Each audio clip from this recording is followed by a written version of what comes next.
play, you always know he's ending a scene because he ends it with a rhyme. So you know it's the end of that act, and you're going to start the next act after that. Because the Globe Theatre didn't have big curtains. If you've ever seen the recreation they have of it now in England, you can actually go see Shakespeare plays at a recreation of the Globe Theatre that looks the way it did when Shakespeare was there. But this is an indication to us we're commencing a new chapter and something significant is going on here. So these are the generations of the sons of Noah, Shem, Ham, and Japheth. Sons were born to them after the flood. Now, again, we've just come off of hearing Noah say to pronounce the blessings and the curses over his sons because of what has happened with Ham coming in after him and stuff like this. So, all right. These were the generations of the sons of Noah, Shem, Ham, and Japheth. Sons were born to them after the flood. The sons of Japheth: Gomer, Magog, Madai, Javan, Tubal, Meshech, and Tiras. The sons of Gomer: Ashkenaz, Riphath, and Togarmah. The sons of Javan: Elisha, Tarshish, Kittim, and Dodanim. From these the coastland peoples spread in their lands, each with his own language, by their clans in their nations. The sons of Ham: Cush, Egypt, Put, and Canaan. The sons of Cush: Seba, Havilah, Sabta, Rama, and Sabteka. The sons of Rama: Sheba and Dedan. Cush fathered Nimrod. He was the first on earth to be a mighty man. He was a mighty hunter before the Lord. Therefore it is said, like Nimrod, a mighty hunter before the Lord. The beginning of his kingdom was Babel, Erech, Akkad, and Calneh in the land of Shinar. From that land he went into Assyria and built Nineveh, Rehoboth-ur, Calah, and Rezin between Nineveh and Calah. That is the great city. Egypt fathered Ludim, Anamim, Lahabin, Naphtahim, Pathrusim, Casluhim, from whom the Philistines came, and Caphtorim. So before I go on, so we're getting this introduction of different characters here. Ham, of course, is the one upon whom the curse is, right? So these names of their children become setups for the names of the cities and countries, right? So you've probably recognized a few of them as we go along here. The thing I would draw your attention to in this first one, because the best thing to do with these at our level of Bible study, the best thing to do with these generations is to note them, and when you see the names appear later, go back and reference them. To who are they connected? Because that's what's going to determine the trajectory of the story as we go forward. But here in the children of Ham, I would point out a couple things. Right in the first four, Egypt and Canaan. Already we know those are going to be problems, right? Just from the stories we know coming up as elementary school kids. We know the Israelites escaping from Egypt, and we know that they're always battling the Canaanites. Okay, so you've got two there. I would draw your attention to Nimrod, that language of being a mighty man. I want you to hearken back to chapter 6. Remember they talked about the sons of God going into the daughters of men and mighty men being born out of them, the great men of renown. This is who they're referencing. So this is the first one. And Nimrod is a huge character in the mythological mind, for lack of a better word, for the next 3,500 years. How many of you like Holst's planets? Have you ever Gustav Holst, the planets? Jupiter, Mars, all those things. Nimrod is one of the subsections, I believe, of Jupiter, if I remember correctly. So, I do want to, in the beginning of his kingdom, now here to get the kingdom of Ham, you have Babel, and we're going to hear about the Tower of Babel right before we get out of chapter 11, and Akkad. Now, do any of you have that spelt with a K, or are all of yours spelt with a C? C. K. K, okay. Usually, the Israelites, of course, are using Hebrew as a cognate language. It's got a lot of other reference languages, right, that are like Hebrew. But the Akkadian Empire, it's usually spelled with a K when if you're watching specials on television or you pick up an ancient, archaeology book. The Akkadian Empire is a huge thing. Okay, and this is the language group to which Hebrew belongs. Is Akkad or Akkadian. Okay. I think I shouldn't have spelled that with two A's, should I? I always get a little confused with that. Yeah, it's only one. Sorry about that. Yeah, the Akkadian Empire. This is one of the widest spread language groups in the ancient world. The Epic of Gilgamesh is written in a cognate language of Akkadian. Okay, so one of the most ancient pieces of literature we have, the story of Gilgamesh, and what's his friend's name? Anybody remember? His friend who dies? I can't remember. Anyway, it'll come back to me halfway through lunch. Okay. In the first verse, is there any significance to the fact that the sons are not listed in the birth order? I don't. They're not all listed either. Yeah. Well, we haven't gotten that far in the list yet. This is going to be most of chapter 10 are going to be these generations. I don't know about the significance of that. Isn't Jephthah, is he the oldest? I think of him as the oldest, but perhaps I'm wrong. Yeah, I think he is, because Japheth is the one. If you go back to verse, just a few verses here in, sorry, I got to change which one I'm looking at, so I'm not screwing up the people online. Yes, Japheth is the oldest.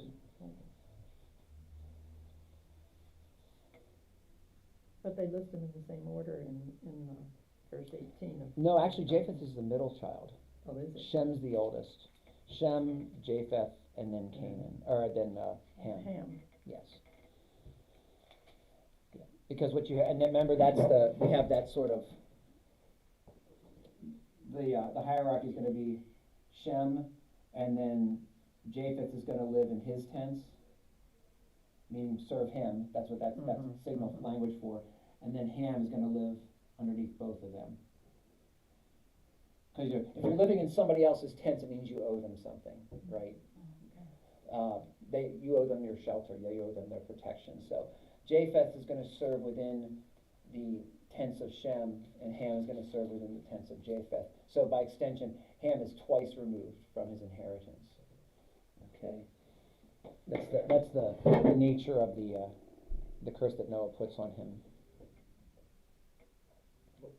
What I was referring to when I said they're not all listed, on the sons of Japheth, there's 7 sons, and there's only 2 of them that are listed. What about the other 5? Under Ham, you said? On Japheth. Oh, Japheth. Yes. Yeah, well, a lot of them are just not going to be. They don't. Remember, I said these what I call genealogies are not complete. They're not interested in being exhaustive because, well, they're not Mormons. They're not trying to baptize the dead. So what they're interested in is what's significant to us today. When they note the genealogies, the ones that are noted here are the ones that are continuing people groups at the time that their list is written. So we're noticing them because we still have to deal with them. We still cross their property lines. They may tax us or attack us when we cross over their lands, and we need to know what land belongs to who and which people groups are hostile to us. So that's the reason why you do the genealogy. They're not trying to make an exhaustive account here. They're more concerned with who are the people who are really going to be significant. So like under Japheth, you have the sons of Gomer. You have Ashkenaz. Well, the Ashkenazi are a well-known people group to archaeologists, and they study them. Okay. So that means that these people were significant much long after their original ancestor was dead, and whenever these accounts were being written down. And as we said, whenever the stories started, the accounts are written down much later. Probably, I mean, some scholars will say as late as the time of King David, but probably as early as the time of Moses. I'm actually, for this group, because we're interested in these things, I just ordered a set of lectures. A gentleman who has done a fair amount of work thinks that he can make a good case for Hebrew being the first written language and not cuneiform. So I thought it'd be interesting to bring it in and listen to his case and see what we all think of what he's saying. And it's an interesting case, the way he makes it. I've heard him lecture before, so, but he did a series of lectures that we can place in order. So, okay.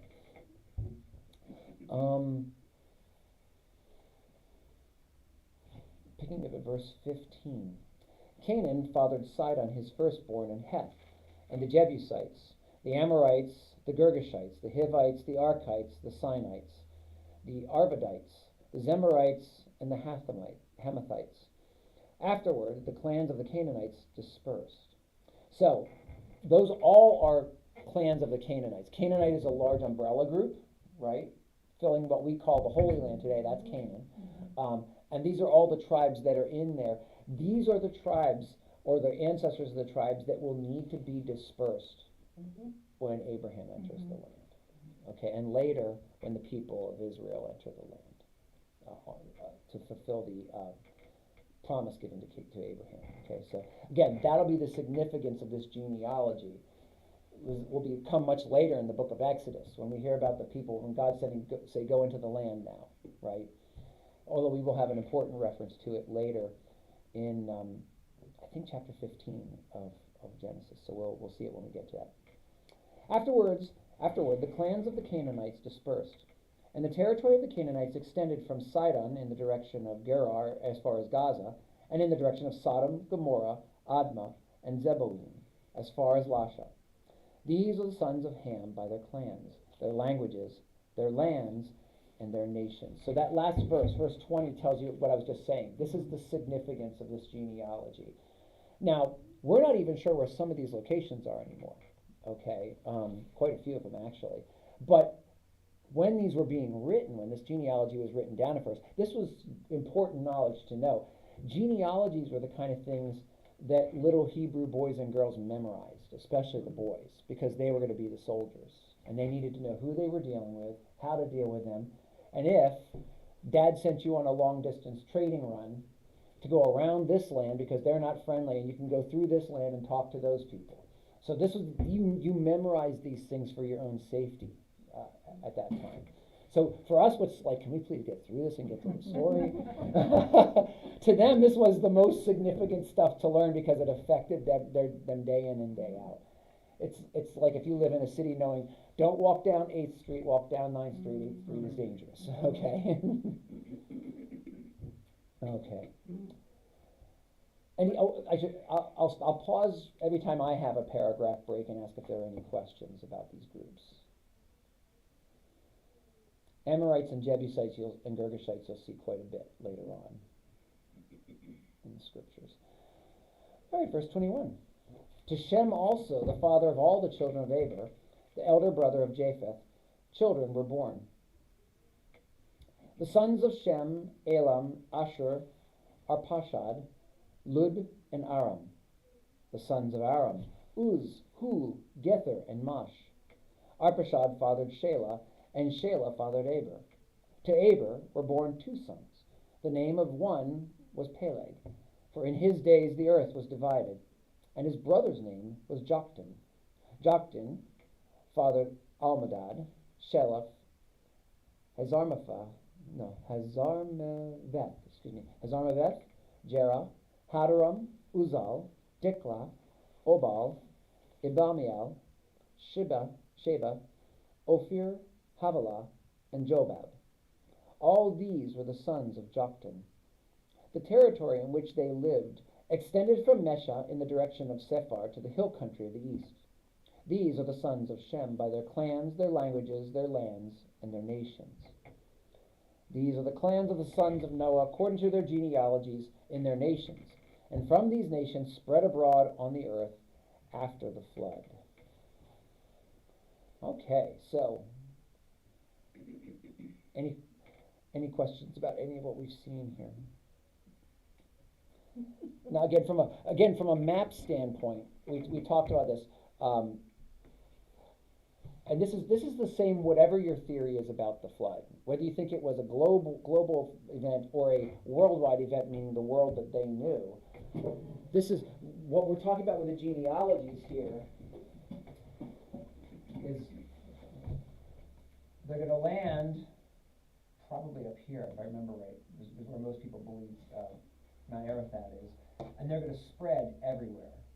So this is, what they're detailing here are the known lands of what we call the Upper Sinai Peninsula, okay?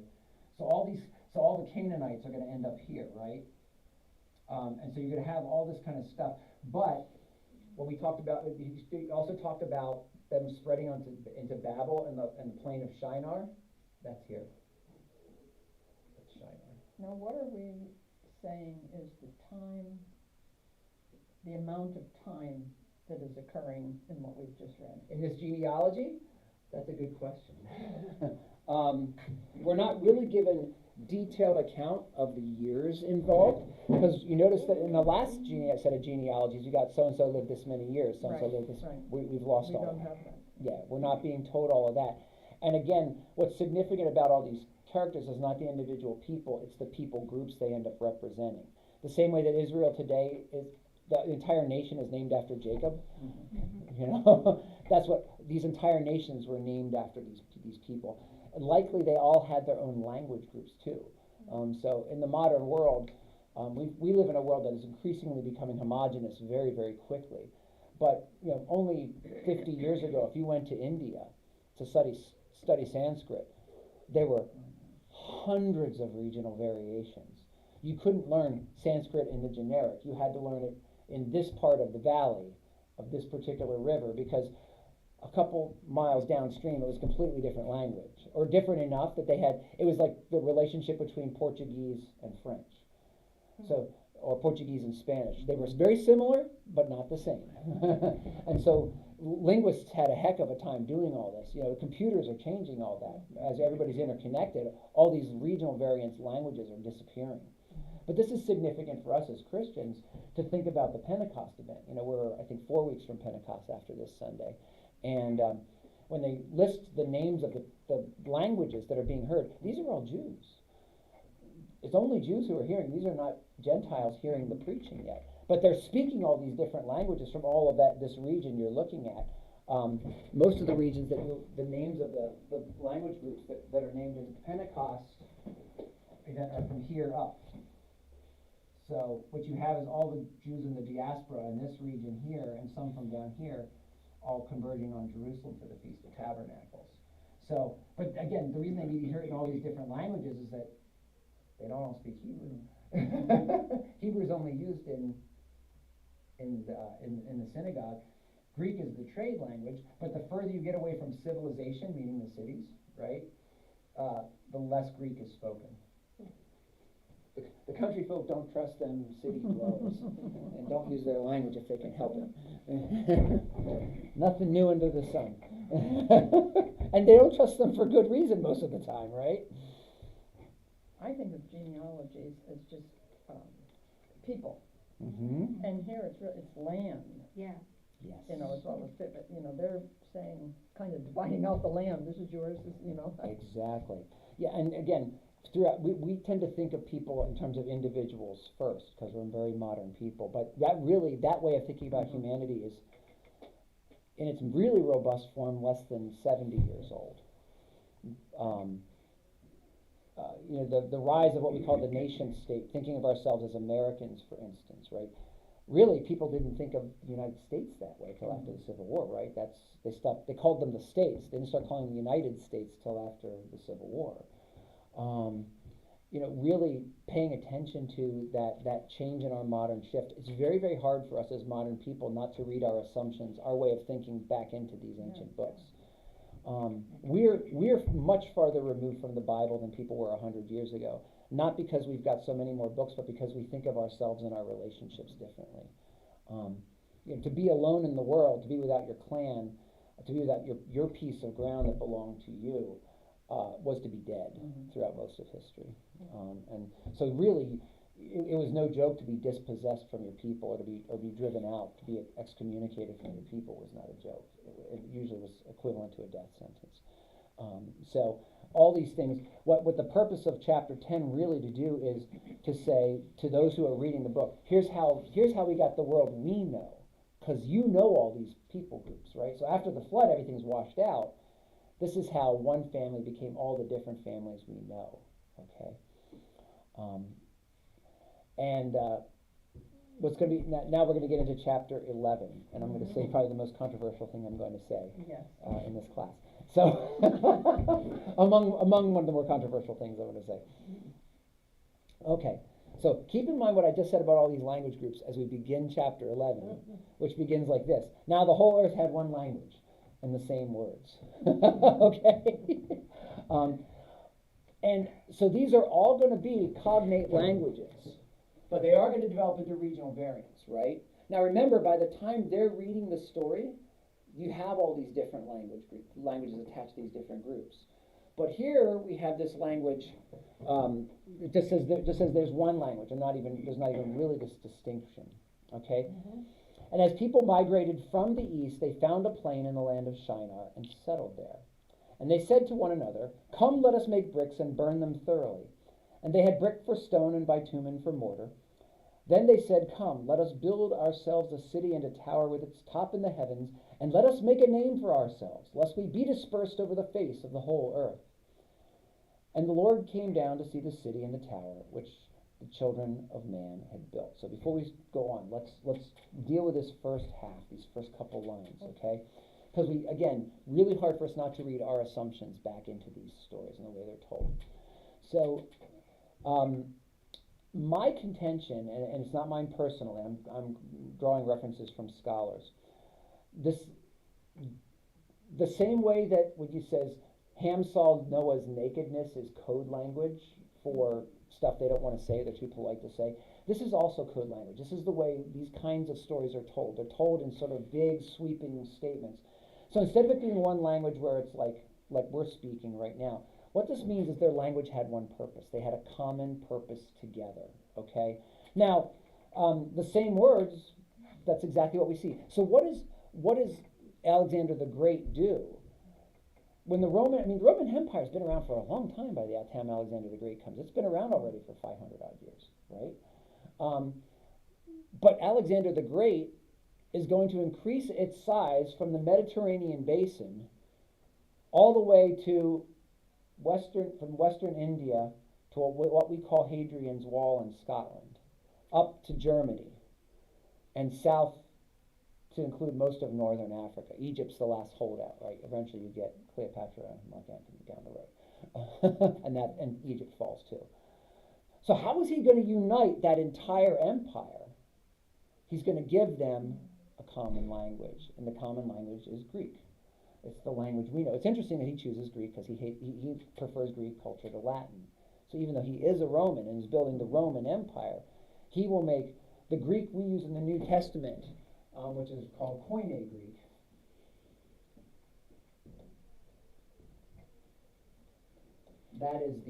That's the language of the Roman Empire after Alexander the Great.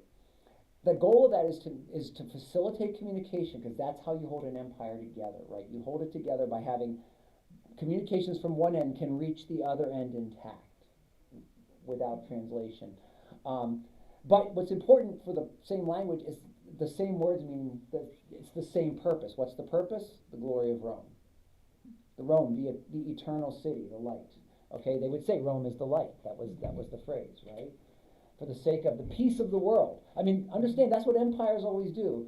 We're doing this for your own good. Okay? Doesn't matter whether it's, We're doing good or not. it doesn't matter whether it's Alexander the Great or Google. They all are doing it for your own good, okay? We don't allow certain words on our platform and certain ideas for your own good, okay? Yeah. Who That's is another whole thing. the they? When they keep using the word they. Yes, the people. So we're talking about this, all the groups together here. So are we going is chapter 11 kind of out of order, shall we say? Or Not exactly. No, this is not. This is all these people are the descendants of Noah. So this is what we're seeing here played really, really quickly, so quickly that we often miss it. Is the Old Testament in miniature. It's God sets up a covenant with the people, and the people dissolve and fall away from it, right? That's what's going to happen with Babel. Babel is of course the Hebrew word to talk about Babylon, okay? And this is the first Babylonian Empire. The Babylonian Empire with the Hanging Gardens and the seven wonders of the world, that's the second Babylonian Empire. The second Babylonian Empire names itself after the first Babylonian Empire because they want to be as great as they were, okay? This empire, all empires need an economic engine. The economic engine of this one was bronze, okay? Bronze is made by combining copper and tin. Unfortunately, copper and tin aren't mined in the same place. So, to get copper and tin, you have to have an empire. Meaning you have to have trade across all these multiple people groups and all this kind of stuff. You need to have a unity of purpose to bring it all together. And I firmly believe it's the only theory that makes any sense to me, other than interpreting the Tower of Babel as like a Rudyard Kipling style Just So story, like how the leopard got his spots, is that this is the fall of the first Babylonian Empire. This is the Jewish telling of the story. From their perspective, what the fall of the Babylonian Empire looked like. Okay? And how do empires do what they do? How do they unite themselves across all this space? They giving people that common purpose. What's the common purpose? Well, I just told you with the Roman Empire, it's the glory of Rome, right? Silicon Valley thinks its purpose is peace on earth. One united people so that wars will cease. Okay, this is why, I mean, understand, all the big tech companies, doesn't matter whether it's Facebook or Google or Yahoo or any of these other ones, they don't operate inside a country. If America shut down Google's headquarters in California today, everyone would just get on a plane and move to another country where they operate. They're transnational. They owe no allegiance to any country. This is radically different than the world that my grandfather lived in during World War II, where nation states were at war with one another. The big battles today are between big companies. There's more money in these companies than there was national and gross domestic product in a given country, because they range over all these countries. They get a portion of the gross domestic product of all these countries. Okay, it's one of the reasons why we're living in such peacetime now, is because now it costs more to go to war. Used to be you went to war and you got gold and land and stuff like this as a reward. Now it costs you more to go to war. And we end up rebuilding the countries we destroy. Yes, exactly. Yeah, I just got done reading a book that pointed out how strange it is. And when you look at throughout history, when most empires collapse, they collapse with an explosion, and there's all this fighting and all this destruction that happens as a result. The 20th century saw the collapse of the two biggest empires the world has ever known, and there was relatively little fighting except for a few border skirmishes. The British Empire, which was the biggest empire the world's ever seen, and as you said, as they gave up one thing after another, and over the course of like 30 years, they went from being the biggest empire in the world in 30 years to the UK. That fast, right? And as they were going to can we build you any hospitals on our way out? Would you like any schools? That's how they gave up their protectorates. And the Russians, so even the Soviet Union, when it collapsed, except I think it was Romania and Serbia were the only two that ended up with intense localized wars. All the other satellite states of the Soviet Union just went back to business as usual, running their own thing. I'm not saying it was good, it was corrupt, it was all those other things, but it was still not war. It wasn't outright war. So, yeah, what's going on in Ukraine right now looks more like the old-fashioned wars of trying to acquire land, and there's a reason why. Ukraine is the breadbasket of the world, 1/5 of the world's grain. That gives them a tremendous resource they didn't have before. So that's an old-style war because there's an old-style gain to be taken from it, right? So, all right. And obviously the Russian economy is not really all that focused on things like tech. In fact, the tech people in the Russian economy tend to be the ones who are crafting all of the viruses and spyware and bots that we deal with, but they're not developing the new tech and bringing it out that's on the markets. So, in any event, be that as it may. So the empires always need to unite people, and this is the point of build ourselves a city and let us make a name for ourselves. Okay? Now, a couple of things. We call it the Tower of Babel. What it probably was a ziggurat, right? Okay, so a ziggurat is what we in Americas know mostly from the Mayans and the Inca. It's like this. Why? Because it's stable. Each layer is bigger than the one below it. It's really a problem to build tall towers that are straight up the edges, okay? Because you really need a tremendous amount of structural reinforcement, and the taller you get, the harder the winds blow against it, and you need more and more. Without steel reinforced concrete, we would have no skyscrapers. You need the flexibility of the steel and the strength of the concrete to hold that whole thing together, and they didn't have that back then. In fact, we haven't gotten yet to the Iron Age. Bronze is the strongest metal you got, and it's really pretty soft compared to steel. So it's a ziggurat. So they're building up like this.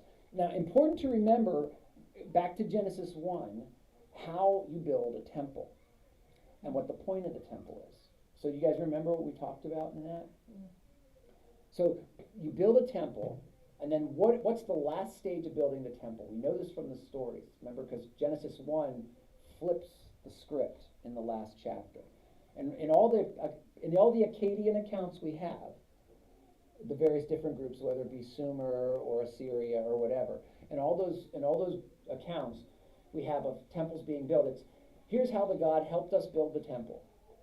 The God brought down the sun so our gold would be pretty, and he brought up the stones, and he made a deal with the earth god so we could have stoneware and all this kind of stuff. But the last thing you do is you put an idol in the temple, right? So that you've got access to that God at all times, guaranteed access. In a sense, you're sort of trapping the God there, okay? And that's the game. So this is what they're trying to do by building a temple that reaches heaven. Mm-hmm. They want to trap the Most High God and force him to do their bidding. Okay? That's the major difference between, my daughter's doing a massive paper right now on Christianity and Harry Potter and how Rowling does what she does with the things. But the bottom line is that the major difference between what we think of as an invocation as Christians, so an invocation is what I do at communion. When I say something like, send now your spirit upon these gifts, so that I'm calling upon God. That's what the word means. It's vocare is like the word vocal. It's to call in, to call something to come to you.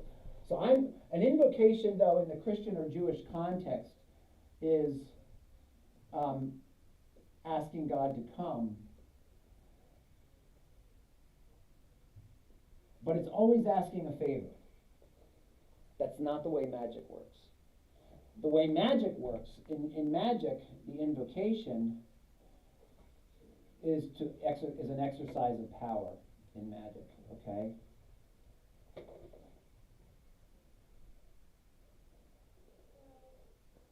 When we ask God to come and do something for us, we're always asking a favor of someone who may refuse us if he chooses.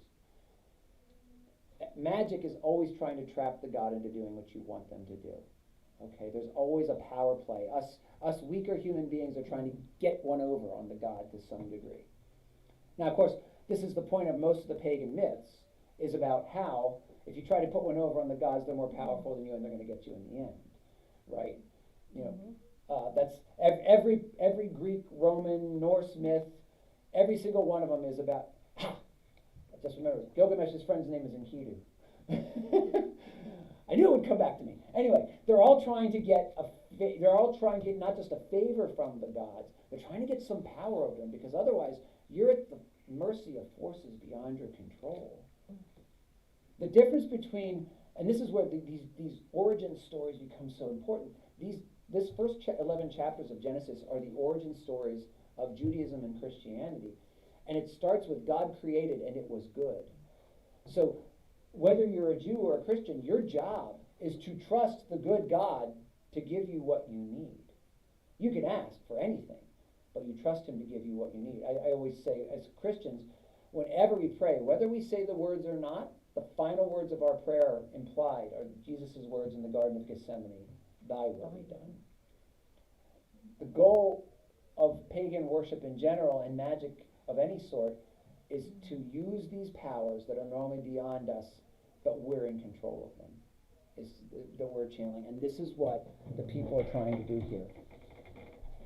They're building a city with its top in the heavens because, okay, we can't get God to come down. We're going to go up there and trap him. Okay, this is really an attempt to make God their servant, right? Which is what you see in Rome. Again, this is going to be the pattern of empire. In Egypt, when we get there, why is the capstone plague the death of the firstborn? Because Pharaoh is the firstborn of Ra. The emperor is the firstborn of Jupiter. And this is until the modern period. The emperor of Japan that was defeated in World War II was considered the son of God. And he was conceived in a ritual very similar to the ones I told you guys about back in chapter 6 of Genesis, where you've got somebody being possessed by a local god. Okay, this is the emperor of Japan in the 20th century.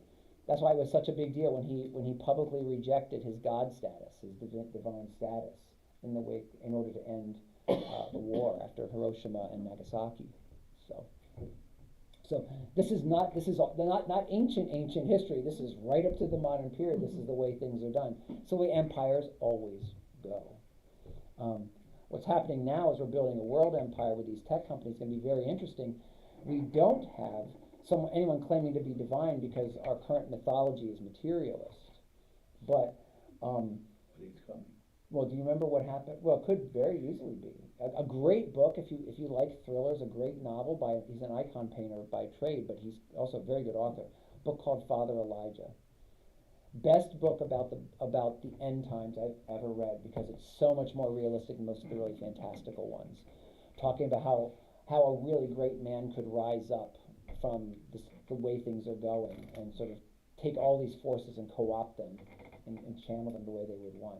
The book's called Father of Elijah? No, just not Father of, Father Elijah. Like father, like priest. Like a priest's name is Elijah. Most priests in the Roman Catholic and Orthodox tradition, and some Anglicans, when they get ordained, take the name of a famous Christian from history. Or a famous scripture person. So that one person would have taken Elijah. But it's really interesting what they do, that he sets it up that he survived the Holocaust. He was Jewish before becoming Christian, and so he survived the Holocaust. And that's why his name is Elijah. But anyway, really good book.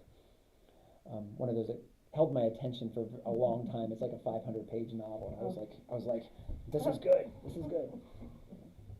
Anyway, yeah. So it'd be interesting to see how these things go. We don't have anyone claiming divine status, but did you anybody see the way Steve Jobs was treated when he died?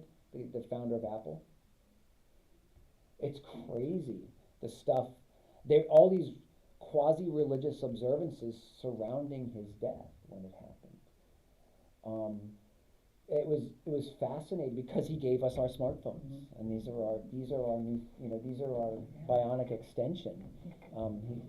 They didn't call him divine, but there was a lot of talk at the time he passed about what an observant Buddhist he was, and now we can see. So in the Buddhist tradition, you see all these little happy Buddhas. Well, these are all. Buddha is not a god per se. He's someone who achieved enlightenment and escaped the cycle of rebirth.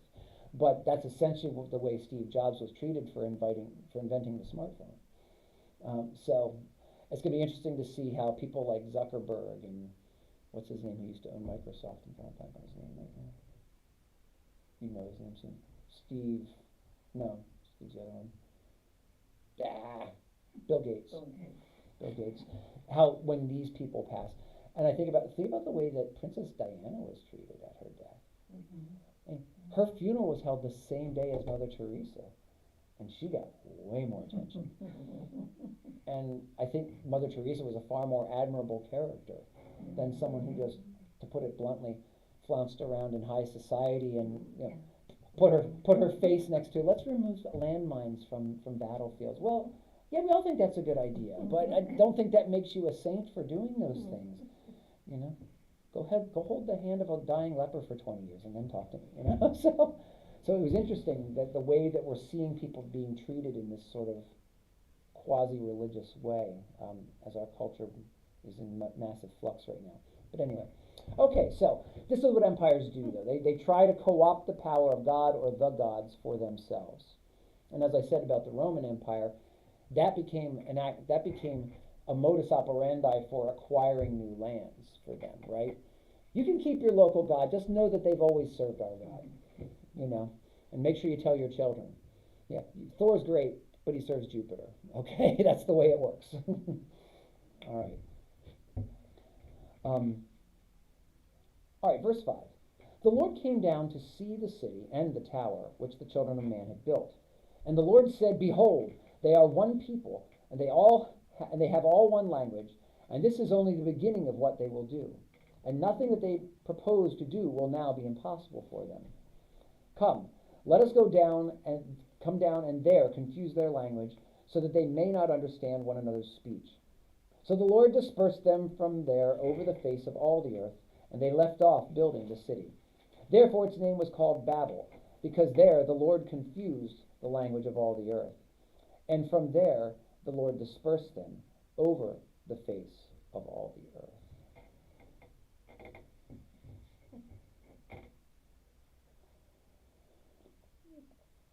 Again, if we've got the genre correct, and I'm not saying there's no other way to look at these stories, but if we have the genre correct, and this is that mytho-historical stuff, where it's real history, but being told in a larger fashion, so that people could extrapolate generalized rules from it, right? Because, I mean, it's interesting, as I teach the kids this year, they are just not interested in history, because they don't see the application of it. Whereas stories like this are going to grab your attention because this is all of our stories, right? We all know that we should apply the lessons learned in history, or at least we hear that, but then we don't learn enough history to actually apply any lessons. You know, this way of telling the stories draws us in. But if we've got that genre correct, then what this is sort of recognizing.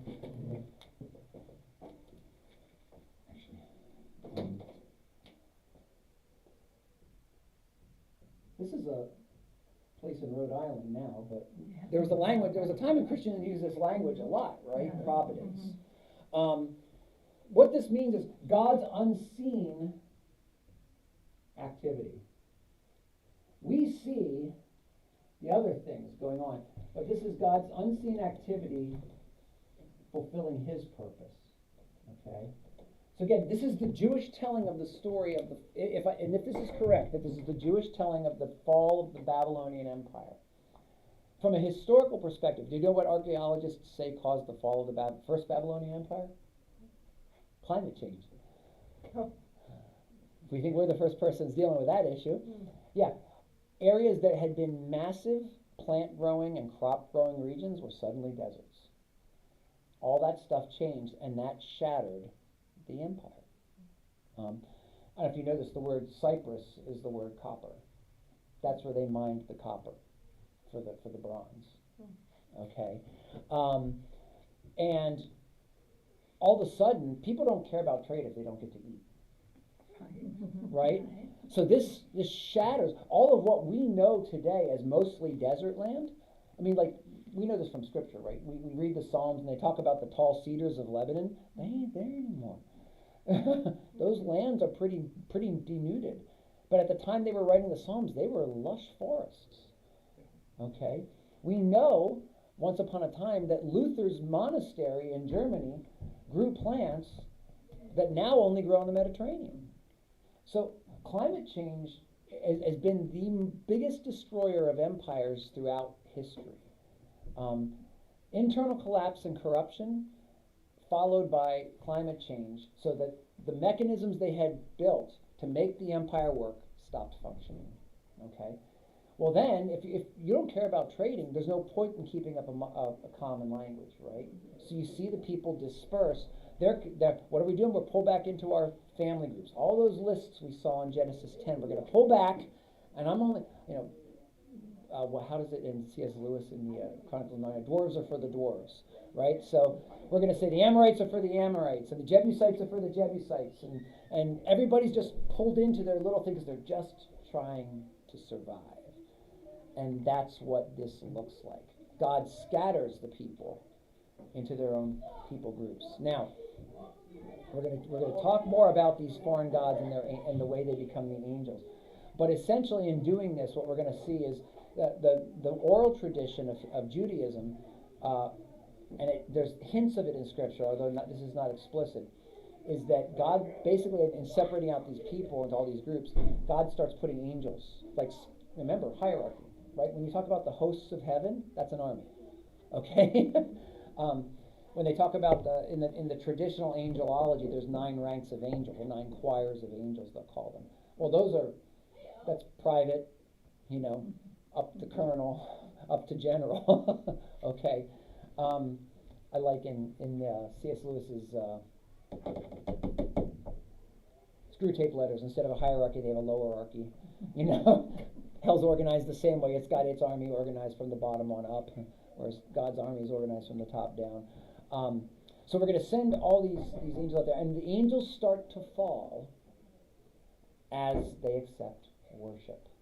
Instead of being a custodial spirit on behalf of the one true God, who they were trying to reach with the Tower of Babel. Remember, that's who they're trying to capture up here, is the one the Hebrews know as Yahweh, but they probably just know as El, right? Yes.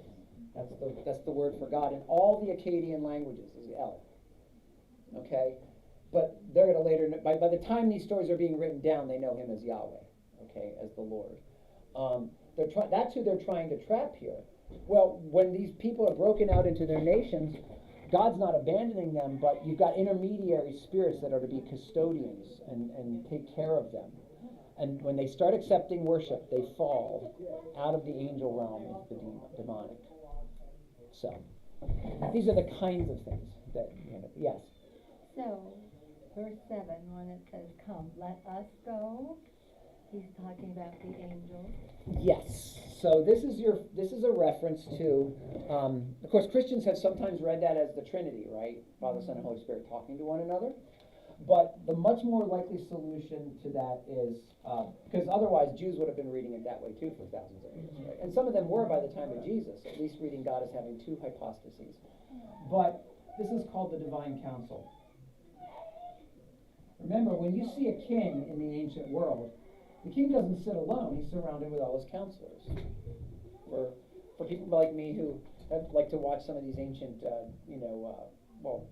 historical drama set in other times, the king's always surrounded by his inner circle, right? That's the divine council. That's going to be essentially like the president and the joint chiefs of staff, right? And then the generals below them, from 4-star down to 1-star, and then you've got your colonels and then everything else, breaking down in the whole system. So that us part is let us go down, meaning all of us, in the divine council and break this up. And that's why I say there's hints of this ancient Jewish tradition, but it's not explicitly say, it doesn't say this angel went here and this angel went there and this angel went there. In fact, only 3 angels are named in Scripture. Only 2 in the Protestant Scriptures. Raphael only appears in the book of Maccabees. That's in that intertestamental literature, the Deuterocanonical. But the divine council, this us, he's sending them out. We are scattering them. We are driving them apart and driving them out. God's a king. He doesn't have to get his hands dirty with everything. God works through means. When we thank God for prayers answered in church for healing, we're not denying that doctors and nurses and anesthesiologists had anything to do with it, but God was working through them. Any good doctor will admit they can't heal somebody. They can aid the body in its own healing process, but that's all they can do. They cannot actually manufacture the things that will fix the person. They can't make the body respond well to the transplanted organ or whatever. And as they're starting to have 3D printing and they can actually print, you know, the ends of bones and stuff like that, they still can't keep the body from rejecting the thing they put in. You know? So, God said, when they have one language and they're working together, there's nothing they can't do. Yes. Aren't we defeating that purpose right now? That is the attempt, right? The book I mentioned before that is into talking about the long history of humanity is called Sapiens. It's by a guy named Yuval Harari. It's about 8 years old now, or 9 years old. He's one of these guys who gets in, what's that economic forum, World Economic Forum. He's one of the major speakers there, crafting the future that everybody's like paranoid about. He's a professor at Hebrew University in Jerusalem, or Tel Aviv, I can't remember where it is. But that's what the last 2 chapters are about, basically how we're going to engineer our replacements. He does not expect us to have humanity, Homo sapiens will not exist in another in 1,000 years from now. Because we're already engineering the return of the woolly mammoths. This is not, they've been reconstructing the DNA, and they're going to implant it in an elephant's womb so that the first woolly mammoth to be born in several thousand years, maybe 20, 50,000 years, whatever it was, is going to be born. But they're also engineering the first Neanderthal. Yeah. And they've got women who are lined up ready to bear it to term. So what would it look like if we start having the human, because when you say Homo sapiens, sapiens means wise, right? That's what the word sapientia, like Hagia Sophia, it means wisdom or knowledgeable. Homo is the family group, the biological group, right? So you had Homo erectus and Homo neanderthalis and all these different Homo groups. So if we supplanted a thing, what would be the purpose in returning the Neanderthals to the earth other than for us to have slaves? Because they're not going to have our ability to interact with us. They're not going to have the same intellectual capabilities and other things that we have. So what would be the point of doing this other than? I was going to ask, what was the purpose? A lot of it's just to say for some scientists that's enough. Yeah. But they're not the ones who provide the money. The people providing the money for the research, so they can say, oh, look what we can do, always have a plan for what they'll do with what they come up with. So it's a really scary time in that regard, and we're definitely not demonstrating. If we didn't demonstrate in the 20th century that we have the wisdom to manage nuclear weapons, we're not demonstrating we have the wisdom to manage our manipulation of DNA and what that could do to us and to others. We've been manipulating DNA for a long time. It's called animal husbandry, right? Make the 2 fat animals and you get another fat animal. That's essentially manipulating the DNA, but it's not doing it in a direct way where we're cutting and pasting. And not knowing what the things we cut and paste, what its side effects will do. So I don't know if you guys are aware of this. A couple years ago now, there was a bright neon green rabbit born because some rich French guy wanted one. So he said, hey, I'll pay you $2 million. Can you give me a bright green rabbit? And so they found some jellyfish that's bright green. They clipped a bit of its DNA out and clipped it and pasted it into the fur for the rabbit, and the rabbit was born with bright green fur. So we're doing this in a much more direct way now, and I'm definitely not sure we've demonstrated the wisdom to do it well. One of the things I wonder about as a guy who's also interested in the arts is I was into science fiction as a kid. Every science fiction story is about how the robots are going to replace us. Why can't we, how can our own art fail us? Like, how can we fail to listen to the artists if they're supposed to be the heralds, of the future or whatever? So, whatever. It's a strange thing. But yeah, so definitely it's a scary time. So, but this thing of dispersing them, anything will be impossible for them now. Again, I don't read that as anything literally, although I think some people are going to try and do that just because they can. I think that anything will be possible for them means, and essentially, they're going to try and make a bigger mess of things. Remember, everything God does for us is to bless us. So just like kicking us out of Eden was a blessing, so that we couldn't live forever and so damn our souls forever, so this not allowing us to have this unity of purpose is the same thing. And that is that idea of living forever, the fountain of youth, right? That's what brought Ponce de Leon to Florida. And now it's what's driving the inner workings of Google. Their R&D division is working explicitly under Ray Kurzweil. His explicit job, he is trying to live long enough to make himself immortal, and then he wants to use the DNA from his father and bring back his father, who died when he was young. So we're working to undo the things that we're reading about here in the book I just finished. It's called he calls it the Gilgamesh Project, because that's why Gilgamesh goes on his long epic adventures, and Enkidu dies, and he's trying to get his friend resurrected. At the end of this long adventure, he comes to the conclusion, we can't do this. We are meant to be mortal, and we cannot live forever, much to his consternation. And I fully suspect that's what's going to happen with all these things that are going on with Google and all these other big players, but not till they cause a lot of misery. Not till a lot of people get hurt in the process, unfortunately, because that's what happens when people dream these ways. So we will pick up with more genealogies next week with chapter 11:10. But that was the last big story in terms of these mythological import stories. Now we're going to be back as we do you're going to see, we've moved to your question about how long these things happened. You'll see in the next genealogy we're going to move back into how many years everybody lived. So, again, the purpose of the genealogy we read today was to tell us how we got where the people are living and how they spread out after the ark. And now we're getting the actual, how long did each of these people live as we go. Again, you can tell the purpose of the genealogy by the way it's constructed. Noah's flood. Mm-hmm. God talks about rain and water welling up out of the earth. Mm-hmm. I read on the internet where they found that there's more water under the earth than there is on the earth. I don't know that. I'd be interested to read the article. Well, I didn't know whether to believe it or not. Well, forward it to me. I've got people I can ask about that who are knowledgeable scientists, so I can send it to them and say, hey. You want me to send something to you over the computer? Yes. That may be impossible. Well, Can you print it? I don't know, I can try. Try to print it then. yeah, try printing it. I'd love to, because then I can look at usually when you print it from your thing, it'll give me what's called the URL, the code, Okay. where it's found, and then I can forward that to a friend. Okay. So, yeah.